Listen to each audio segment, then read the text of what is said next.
যে সময় আমার কোর্টে উঠাইবো তারপরে আমার একটা কথা আছে।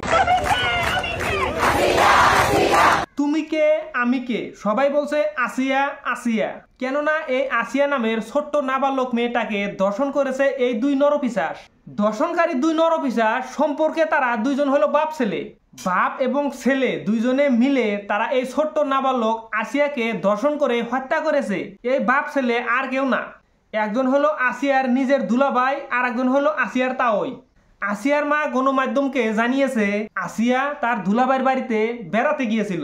রাতে আসিয়ার দুলাভাই এবং আসিয়ার তাওই আসিয়াকে ঘর থেকে বের করে নিয়ে আসিয়াকে ধর্ষণ করে। হায় রে মানবতা, মানবতা কোথায়! বাপ ছেলে মিলে একটা ছোট্ট নাবালক মেয়েকে ধর্ষণ করেছে। তাও ওই ছোট্ট নাবালক মেয়ের একজন হলো আপন দুলাভাই আর একজন হলো আপন তাওই। আসিয়া মৃত্যুর আগে গণমাধ্যমকে কি বলেছে সেটা এখন আমরা চলেন সবাই মিলে শুনবো।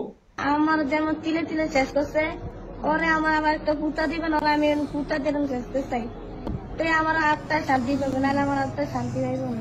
প্রথমে ভেবেছিল আসিয়ার ধর্ষণকাণ্ডের সাথে জড়িত আসিয়ার নিজের দুলাভাই এবং আসিয়ার তাওই জড়িত, কিন্তু তদন্তে লাহে লাহে বেরিয়ে এলো এই ধর্ষণকাণ্ডের সাথে আসিয়ার নিজের বোনও জড়িত। আসলে আসিয়ার নিজের বোন কিভাবে জড়িত হলো এখন পর্যন্ত সেটা জানা যায়নি।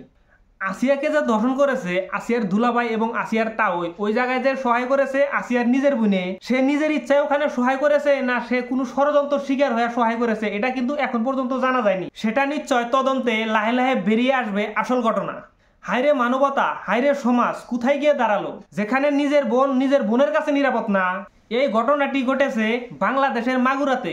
আসিয়া সারা বিশ্বকে জানিয়ে দিল এই ধরনের লম্পট দুলাভাইয়ের কাছে কখনো শালী নিরাপদ নয়। এমন লম্পট দুলাভাই কখনো আপন হয় না, এমন লম্পট চরিত্রহীন তাওই কখনো আপন হয় না। সেটাই প্রমাণ করে দেখিয়ে দিল এই লম্পট দুই বাপ ছেলে। কেননা তাদের সামনেও পর্দা করতে হবে, কিন্তু আসিয়ার তো পর্দা করার বয়সই হয় নাই। আর কি বলবো, বলার মতো কোনো কিছু নাই, কথা বলার মতো ভাষা হারিয়ে ফেলছি। সর্বশেষে প্রশাসনকে এটাই আহ্বান জানাই, আসিয়াকে দর্শন যারা যারা করেছে এবং এই দর্শনকাণ্ডের সাথে যারা জড়িত তাদেরকে সর্বোচ্চ শাস্তি দেওয়া হোক, এই অনুরোধ রাখছি আমি প্রশাসনের কাছে।